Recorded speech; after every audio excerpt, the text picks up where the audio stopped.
Welcome to Organizational Sherlocks, the podcast where business meets psychology and your organizational puzzles meet their match. Join us for captivating stories and practical solutions to unravel your toughest challenges. I'm Dr. Elizabeth Fleming. And I'm Morgan Ashworth, your guides to a prescription for business success. Let's dive in. Well, hello, listeners. Wonderful to have you all with us today. I'm thrilled to be bringing on a colleague, a friend, a new friend of mine, and someone that I know that you will get so much information from. So Janet Polach is here from In the Lead. We're thrilled to be talking about you today. And if you could, for our listeners, just tell us a little bit about yourself and about In the Lead. Oh, thank you so much. Thanks for having me. Nice to be with you both, Elizabeth and Morgan. My background is in leadership development and executive coaching. And I have spent probably the last 30 years doing a combination of that. I got my underpinnings of leadership in the United States Marine Corps. I'm a retired senior Marine officer. And from there, I learned that what great leadership looks like. And I learned that leadership can be developed. And so I have spent, I retired from the reserves, and I've spent most of my career helping leaders be the true selves that they can be.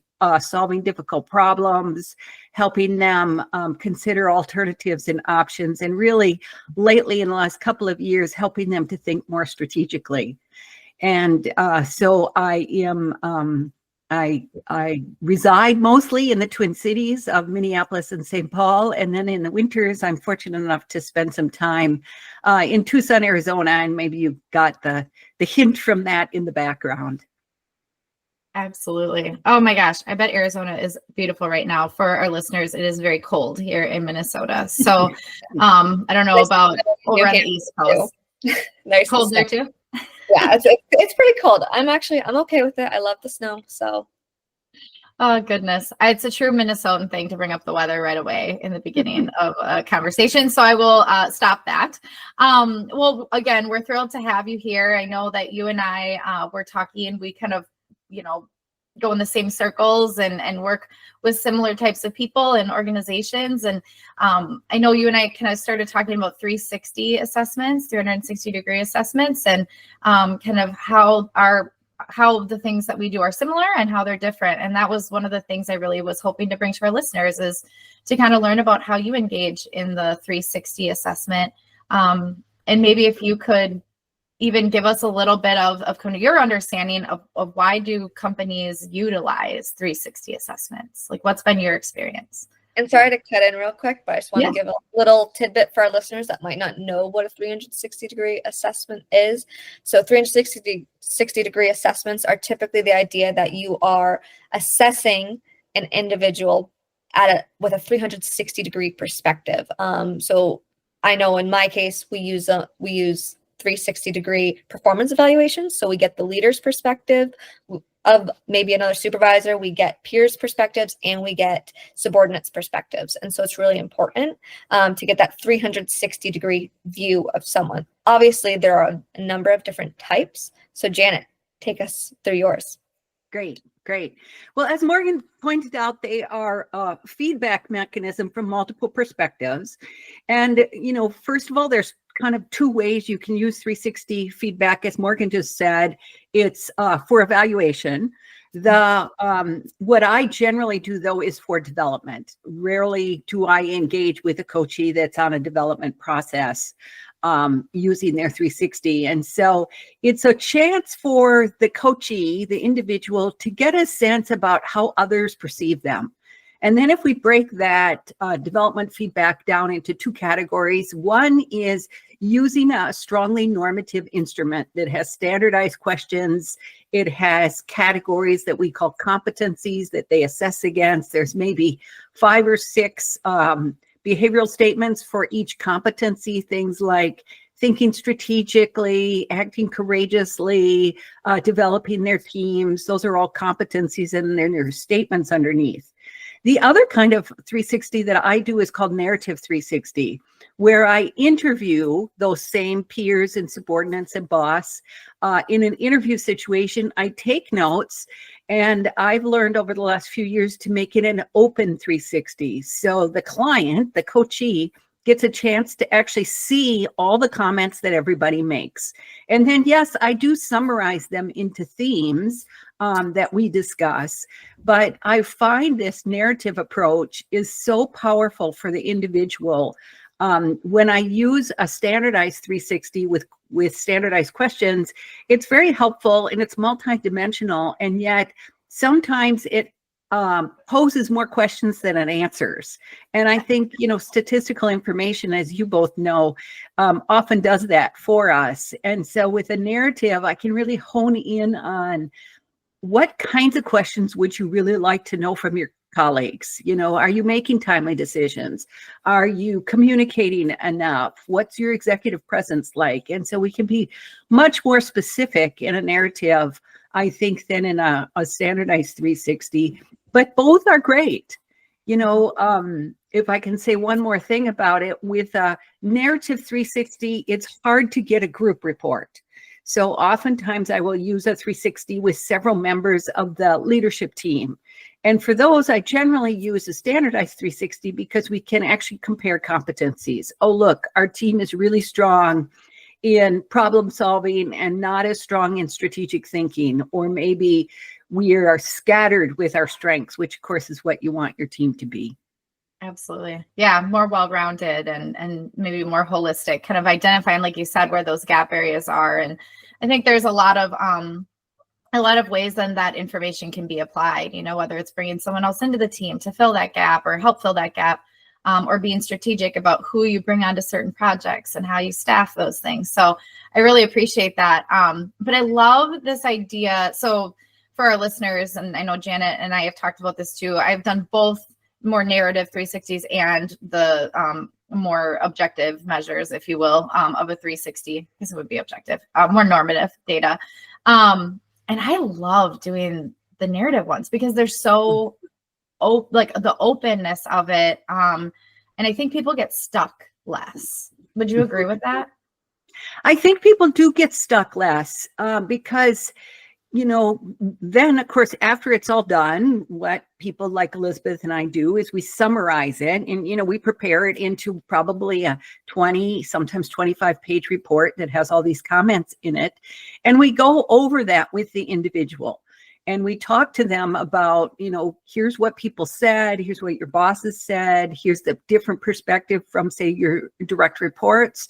And so they get multiple perspectives.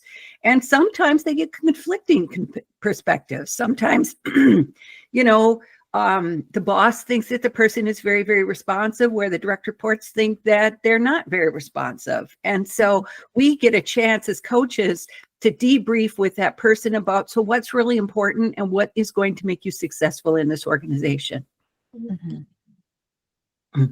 Yeah, I think that's like a pretty amazing perspective and a good way to summarize it, because too often I think people look at the 360-degree assessment and they think, okay, 25-page report, that seems a little drastic in a way, but it's really not, because you're getting all this information. So you're really just actually summarizing. So you're getting 100 pages, but it's turning into 25 in a way.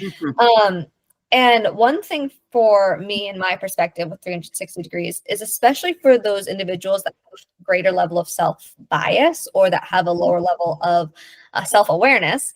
So two different ways to put it there. It is so critical to be able to present them with these other measures or these other perspectives on how they are to develop that self-awareness. Absolutely, Morgan. It's a great point that we do run into leaders who aren't aware of, they may be aware of their strong suits, but then they might be over leveraging those strong suits. And then they are not necessarily aware of their shortcomings because they don't ask, or sometimes we don't have the courage to tell them because they become defensive. And I think for those defensive individuals, a 360 is one of the best ways for them to really get the message. Now, having said that, this is not something you do on your own necessarily, or with inexperienced colleagues. We gather sensitive information. Of course, it's all confidential between the coachee and the coach. And we often do cover difficult ground, Morgan, as you're indicating, that that lack of self-awareness, that the person, gets up in front of the room and has to lead every single conversation and isn't open to the perspectives of other people. Well, if somebody's acting like that, it's very difficult to give them feedback and for them to really hear it, because they will explain away. But when you get 6, 8, 10 perspectives from other people, it's hard for the person to deny that that's one of their shortcomings. Yeah, undeniable is kind of the word that was coming to mind. So I'm glad that you said that. And the part you said about, we have strengths too, and sometimes we over leverage them. I'm wondering if you, in your experience, have seen particular areas where maybe that over leveraging is maybe less effective than it could be. Like if you've seen any themes over the years that you've been doing this work. Oh, thank you. I'm putting you on the spot. Yeah, no, but I think there are things that come up over and over again. I think lack of team development, whether we're doing standardized 360s or a narrative, often direct report scores are lower than other scores because people, are much more closer to the work. I think that we see, so underdeveloping the team or all the team members, we may uncover that a leader tends to go to 1 or 2 people that they can count on over and over again. I think being kind of a, know-it-all or expert from the front of the room, we generally promote people from their own expertise. So individual contributor to manager to then leader of leaders. And so they have a degree of expertise that got them to their very first promotion. And I think sometimes leaders struggle with letting go of that expertise and letting their team generate the expertise. And so being the authority at the front of the room constantly and not being open to other people, I think is a trend we often see. And then I think being too insular in their approach, not being out connecting the dots for their team to the rest of the organization and the other functions as we become much more senior in organizations, not connecting their organizations to greater society or greater industry and keeping aware and up to date about what the industry is doing and trending. Yeah. So one thing, so I think that's actually a great point is I do want to emphasize the not being connected to the industry standards. So, in a lot of job descriptions or in a lot of expectations, companies will write, be up to date on the industry trends. Well, do they enforce that? Do they expect that? Is that actually what's being evaluated? And so I think that's a really good point to emphasize. But I think extremely important, and a question I have for you is, people that are being the expert, they're being the know-it-all, they have a hard time letting go to their teams, as you say. This makes me think of the asymmetric information bias, which is the idea that the leader knows less of what the day-to-day is than their team does, which is okay as long as you have a level of trust and rapport with your team. Knowing that you can get the know-it-alls, I feel that there is some sort of, maybe personality trait or a level of lack of trust they have with their team that has to be overcome. So within your assessments, in your development with coaching, do you also use personality tests or things along those lines to connect maybe some of their shortcomings to traits or lack thereof that they may have?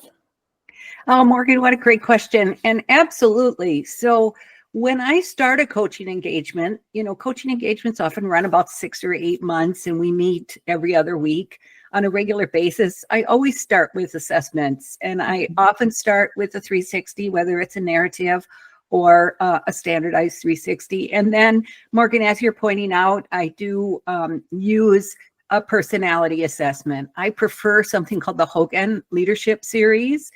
There are a number of these on the market, and I think, just dozens and dozens. And I think you and Elizabeth can probably talk about at length more of these.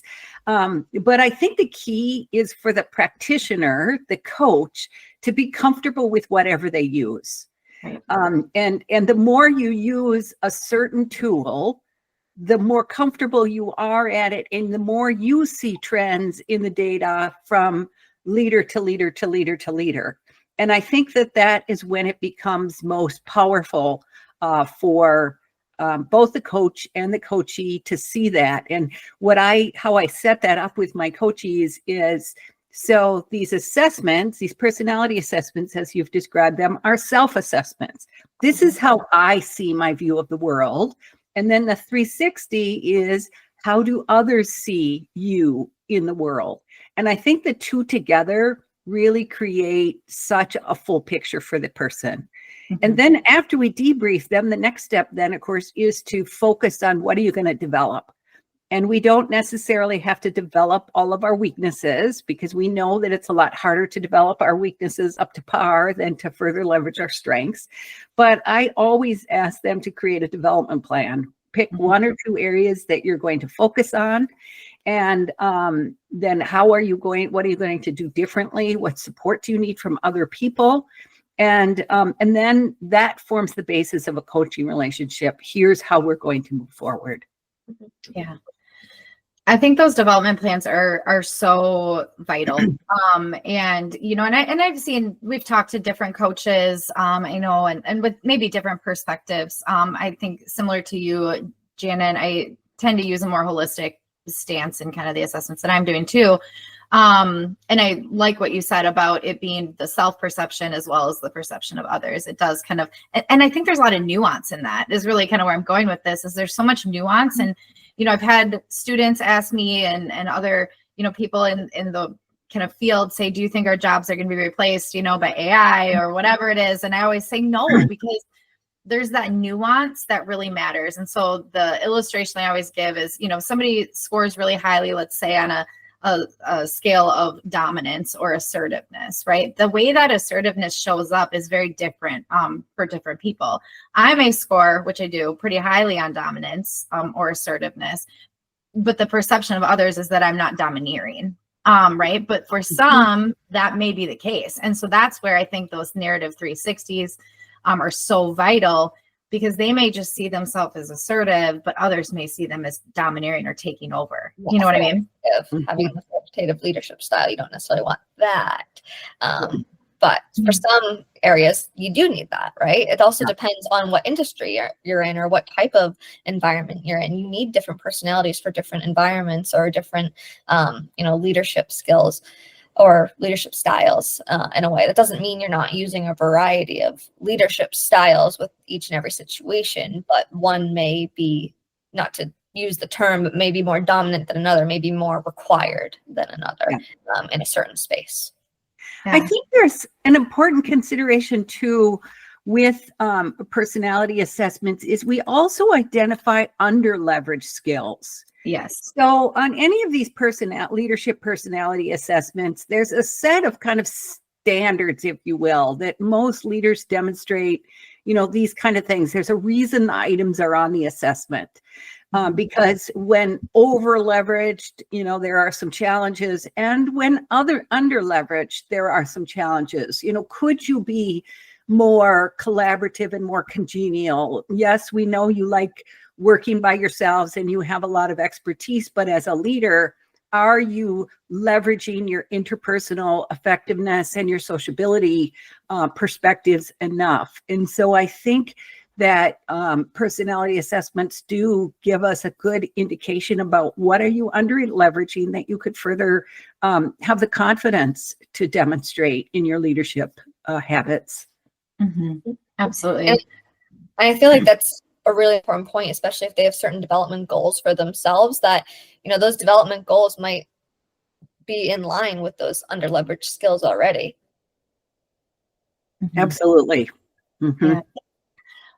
And so I want to ask you this, because I'm curious from the development perspective and I keep using the same words over and over, which I know, Morgan, you just did too, the dominant part, but like the development of a development plan or the curation of one. There we go. I'll use a different word this time.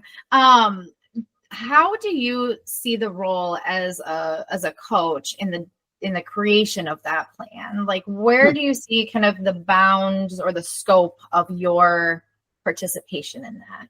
Oh, what a good question. And I love it, Elizabeth, because my job as a coach is to facilitate the development and to not do the development, and I don't suggest. So what my role is, number one, to set the expectation that this is how the process works. You know, we start with these assessments, we gather some input, we discuss, and then you create a development plan. And when I'm in a coaching relationship, what I love is if we've set touch points with the boss.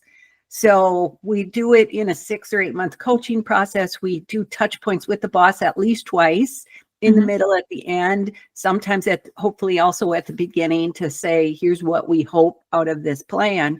And so by knowing that we are going to have those touch points, I think that makes it a little bit more compelling to complete the development plan. I give them a framework. I have a plan that I have used for many, many years that talks about, you know, what are you going to focus on and what does good look like? And then what are the activities? I may offer some suggestions around developmental activities, because after all, if you are lacking in a skill or a capability, you may not know how to develop it. You discover that you're lacking it. And so resources are available that you can look at. You know, Korn Ferry has a number of books called FYI that has lots of development suggestions on them. You know, you can use ChatGPT to say, what are the 5 best ways to develop X? You know, being more confident in conflict situations, for example. So finding ways to, now what am I going to do differently now that I am aware and I have targeted that I'd like to expand my skills in a certain area. And so I think that that's important. So my role, again, back to the question, is to encourage, to suggest possibilities, but the plan has to be owned by the individual themselves. Yeah, I would agree with that. I've definitely. Sorry, go ahead. No, sorry. I was just gonna say I've worked with a number of people, a handful of people, where I think that maybe that awareness was just at a different level, and that was a challenge. Like, well, what should I do, right? And that's an interesting place to be in as a coach, because just even in that conversation, there is a level of coaching that's happening, right? Of buy-in, and I can't be the one to tell you what to do, because it's not going to have the same impact, like, you know, as you identifying what you want to do. And on the kind of other side of that too, and I'm curious if you've run across this as well. You know, I've had, you know, leaders of leaders. So leaders of my coachee, for instance, say what they really need to get better at this thing. Can you just make sure that's part of their development plan? And so then that's kind of a delicate dance with the person who hired me of, well, you know, let's talk again about the process, right? And I'm curious if you've come across that, where maybe you've been told like this needs to be a part of it, but that kind of contradicts what you do as a coach with your coaching. Elizabeth, it does happen. And I think, again, a narrative 360 helps cover some of that ground, because when someone says to me, when I'm interviewing them, well, so-and-so seems to dominate conversations, or they just aren't interactive enough with their team. And then, of course, my job is to say, so what's the impact of that? What happens when they dominate the conversation? Or what is the organization expecting them around developing their teams? And so we really try to capture what is the impact of that, to help then the individual see that that shortcoming or overuse is really getting them, that may restrict their advancement. It may be a derailer, as we call it in the field, a way that may cause them to pause their career because they have such a big gap in an area. And so I think that the feedback itself helps create the compelling need. And yet, in the end, the individual is up to developing it if they choose to. You know, I often equate this to like losing weight. We might go to the doctor and the doctor says, you know, Janet, you really need to lose 20 pounds. And I'm only going to get on that when I feel that there's a compelling case. You know, and so often somebody says, well, I've been trying to lose 20 pounds for the last 20 years and it's just not successful. And so, of course, how do you solve that problem? Well, maybe you need to exercise more rather than eat less. Maybe you need to look at your sleep patterns. Maybe you need to look at the stress and engagement that you have around you that's preventing you from leading a healthy lifestyle. Because the 20 pounds isn't 20 pounds. It's how do you lead a highly successful, healthy life that allows you to do the things that you want to do in life. And so again, I think on a development plan, it's how do you shape something that you really feel compelled to work on? Because after all, we're all very, very busy. And one of the questions on my development plan is, what are you willing to give up to focus on this? Because adding just another to-do onto a leader's already busy schedule is not going to get them there. Yeah. And to add on to that simile you made is sometimes you need a coach, whether that be a nutritionist or a sleep coach or an exercise coach, to keep you on track, to help hold you accountable. It's not necessarily making you do it, but it's someone that you know is aware of this development process you're trying to go through. And it's the same idea with a leadership coach. Well, so well said, Morgan. Yeah. Yeah. Gosh, that is so good. I tend to use like the kind of magic wand question. Like if you could wave your magic wand, what would be different? And what would you need to do to get there? And so I think people in our field just have maybe different ways of asking similar questions. And but I think ultimately, like when I look at kind of the similarities across some of those questions, or like you referenced in your development plan, it's like how can you encourage self-awareness, you know? And I think that's so important.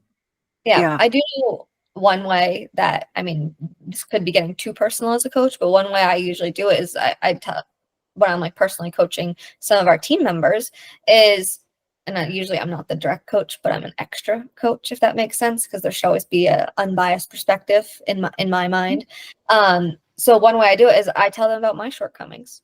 I make them realize that a higher leader than me has shortcomings, so I can also have shortcomings, and I can be aware of those shortcomings.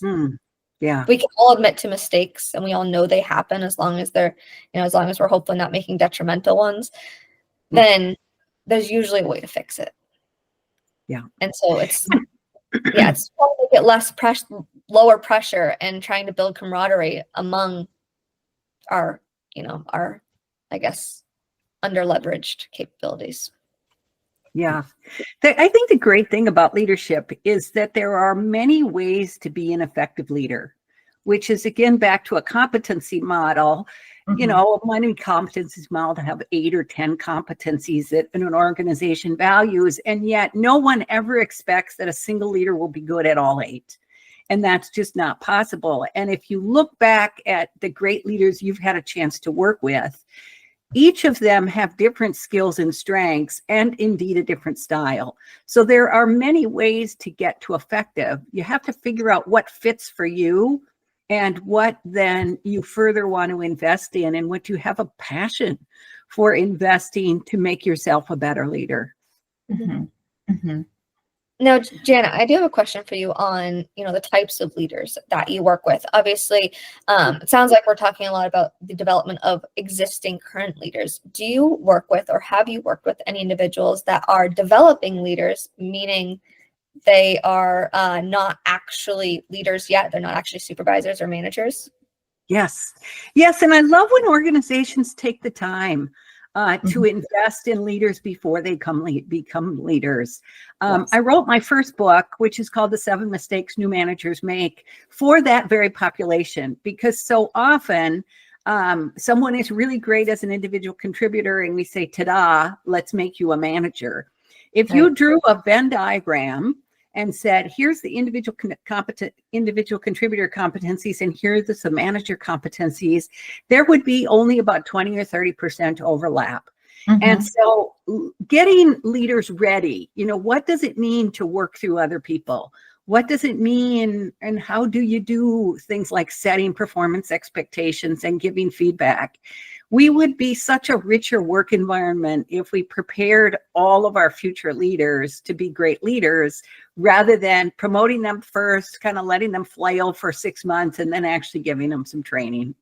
Oh, I would 100% agree with that. I think that, I know I've been called a few times where it's, they, like you said, they get promoted into a position and maybe things aren't going as well as they wanted to, but then you ask the question of, well, do they have the tools and the resources available to help them succeed? And sometimes the answer is yes. And sometimes it's, well, maybe, I don't know. And so it's helping, I think too, from a systemic perspective, helping them develop that toolbox and that resource guide with maybe a 360 as part of that resource, right? And being able to deploy that earlier on. I personally, I think if you're going to be pushing people into, not pushing, like forcing them, but if people are going to be moving up in their career into more people leadership roles in particular, I think they need a year, 2, 3 years. I mean, I don't think it's ever too early to start developing people because ultimately, even if they don't move into a people leadership role, what amazing skills to develop as a person that you can then employ in your personal life too. Like, I think it's just wide ranging, Yeah. Elizabeth, I think you're so right. And I wish organizations would spend more time developing their aspiring leaders. Mm-hmm. You and I spend a lot of time on the top half of the organization. Yes. And it's with leaders who maybe struggled to make the next step from director to vice president, for example. Right. And yes, the role of a vice president is way, way different than the role of a manager, and they need coaching as well. But I think it's curious, when I do leadership development programs, I will say to a group, say maybe 15 or 20 new leaders, think of a leader that you worked for that was highly effective. Yeah. And there's always 1 or 2 people in that group who says, what if I never worked for a leader that was highly effective? Yeah. And that's a really sad state of business when we haven't, you spend so much of your life in your work, and most of us get a chance to enjoy it. And yet we do run into leaders that shouldn't have been leaders or really don't know what they're doing about how to work through other people. And so if, as you guys are suggesting, we invested earlier, and there are ways to do that. There are ways that a supervisor or a manager can start to develop their leaders, get my book or use a TED Talk that talks about leadership, do an article club, which is a short way to get that through that, listen to podcasts like this, and then have a chat about them. Those are all very simple and easy and inexpensive ways to start developing your leaders before they become leaders. Absolutely. Well, and I think there can be some ownership too, like from the employees in an organization. I know that a couple of the clients that I work with, and I will, in full transparency, this was an idea that I had when I was working internally in an organization in talent development. So then I've now kind of used that or suggested it to clients.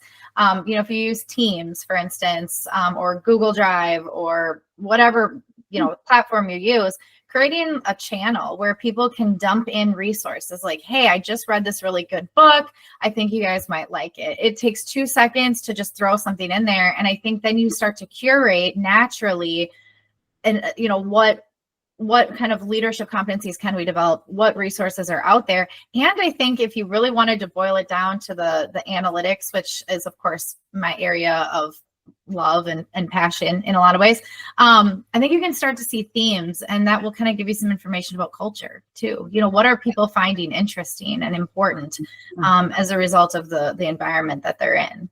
Yeah, I feel like there are ways to have some subliminal leadership development in just your continuous development and training that you're doing, whether that be skill development that's specifically hard skills. I mean, there's always soft skills that fall into that. And so you can constantly have little pieces that are priming people.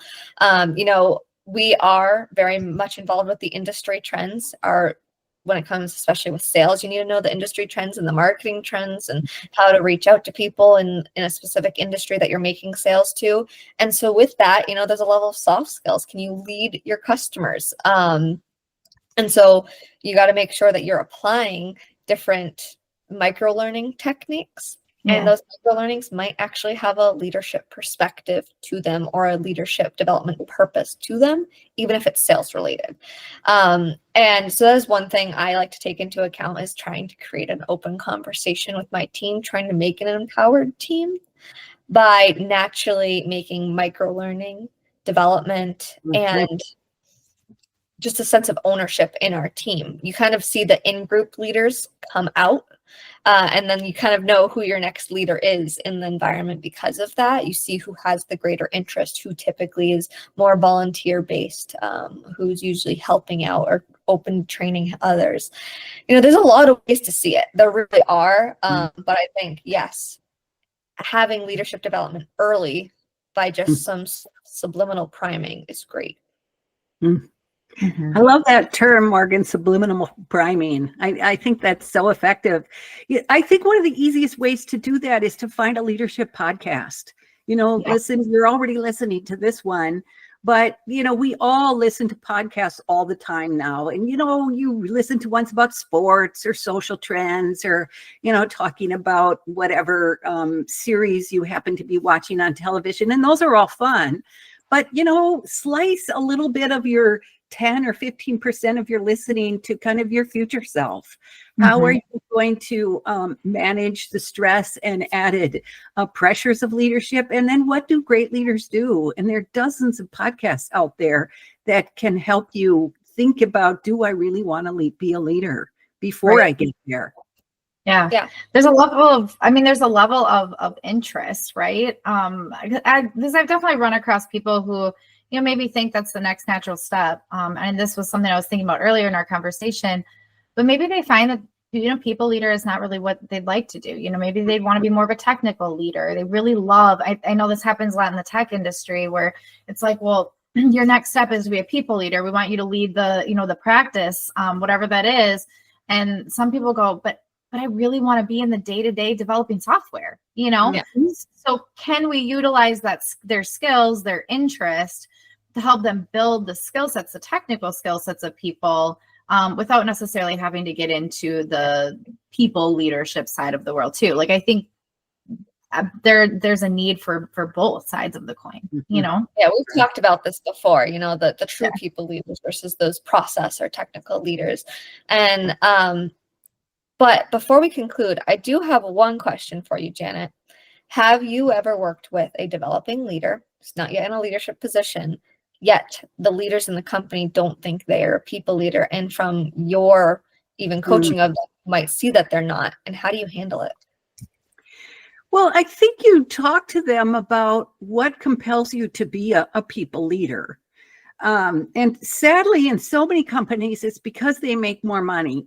When you lead others in most companies, you make more money than if you stay in that technical track. And so starting to understand, what is it that's really compelling you? Right. And if it truly is wanting to serve and lead through others, then we talk about the skills and the how-tos. Right. I think that's great, because there might be a different motivational factor than actually leading people in the end. And if you can fine tune that, then you might be able to put them on the right track, maybe on the wrong train tracks. Yeah. I also just want to lastly throw out, and I'll be curious, Janet, if you agree with me on this or not, but I think people have the right to change their mind later on. I think about, myself 10 years ago, and just putting myself on blast here. Like, I would not have been ready to be a people leader 10 years ago. I don't know that I would have had the interest. I really love the day-to-day, all of that. And now I can't imagine anything different. And if somebody would have put me on a track and kept me there forever and said, well, you'll never be a people leader, I think that would have been a missing part of my life. So I think that we also, as humans, going back to the nuance of who we are and the complexity of each of us as humans, have to allow for, being agile and adapting to, changes in who we are and circumstances and all of the things, right? So I just wanted to throw that out there too. Yeah, people shift their careers. Why can't they shift their perspective on being a people leader or not? Yeah, great. Can I add one thing before we wrap up? Please do. I have just started a new offering. We've been talking a lot about coaching, and coaching is a fairly significant financial investment. And generally, the organization invests in an individual and they pay the fee. And that's great. And I am, we're all on the call are delighted to have those opportunities. And yet, so many individuals don't have access to coaching. Yeah, they have a good friend. They may have their significant other. And so I have just started offering something new called just-in-time coaching, which is just a 1-hour session with a highly experienced coach, myself or one of my colleagues. Maybe you're really struggling with what's the next step in my career, or maybe you have a tough boss that you're working with and yet you like the company and you're struggling with, do I stay or do I go? Just-in-time coaching is intended for that. There is a small fee associated with it. You can find a link to it on my LinkedIn site. And I invite anybody to give that a test and see really what's it like, because you don't have to struggle with these issues all by yourself. Yeah, I love that. And we'll post that link too, so our listeners can access it. I think that's really important. I love that. So thank you for kind of bringing that to the world. Great. Thank you. Yeah, making things easily accessible and leadership development easily accessible, because not everyone knows where to look. Yes, exactly. Well, thank you so much, Dr. Polach. I appreciate you being here, and I am so thrilled to have you. And I hope when you're in Minnesota next, we can get together again. So we'll have to plan on that, or maybe I'll just have to go to Arizona where it's warm. Exactly.